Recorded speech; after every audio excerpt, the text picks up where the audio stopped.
মানবদেহের জন্য অত্যন্ত গুরুত্বপূর্ণ একটি উপাদান হচ্ছে ক্যালসিয়াম। তো সেই ক্যালসিয়ামের অভাব হলে আমাদের যে শরীরের হাড় রয়েছে সেই হাড় এবং দাঁত দুর্বল হয়ে পড়ে বা বিভিন্ন ধরনের সংক্রমণ দেখা দেয়। বিশেষ করে বলবো যে মাংসপেশিতে, আপনার পায়ের যে এই মাসল রয়েছে বা মাংসপেশি রয়েছে সেখানে বা শরীরের বিভিন্ন মাসলের অংশে ব্যথা অনুভূত হতে পারে এবং শরীর অতিরিক্ত পরিমাণে দুর্বল একটা ভাব লাগতে পারে। নখের বিভিন্ন ধরনের সংক্রমণ, বিশেষ করে নখ ভঙ্গুর হয়ে যেতে পারে এবং চুল পড়াজনিত সমস্যাগুলো বৃদ্ধি পেতে পারে। হাত পা ঝিঝি ভাব বা অবশ লাগা আপনার দেখা দিতে পারে। তো সেই ক্ষেত্রে কিছু খাবার রয়েছে যে খাবারগুলো খেলে আমরা মূলত ক্যালসিয়ামের মাত্রাটা বেশি পরিমাণে বৃদ্ধি করতে পারি।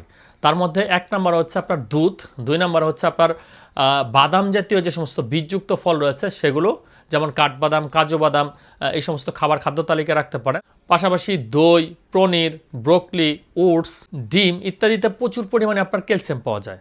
এখন এই ক্যালসিয়াম অ্যাবজর্ব হতে বা সঠিকভাবে কার্যকারিতা করতে আবার ভিটামিন ডি এর প্রয়োজন হয়। সেই জন্য আপনার রৌদ্রের আলোতে কমপক্ষে প্রতিদিন 10 থেকে 20 মিনিট করে হলেও রোদের আলোতে থাকাটা গুরুত্বপূর্ণ। আর যদি ক্যালসিয়াম ট্যাবলেট খান সেক্ষেত্রে ক্যালসিয়াম ডি যুক্ত সাথে যে ট্যাবলেট রয়েছে সেগুলো গ্রহণ করার জন্য মূলত পরামর্শ দেওয়া হয়ে থাকে। ধন্যবাদ।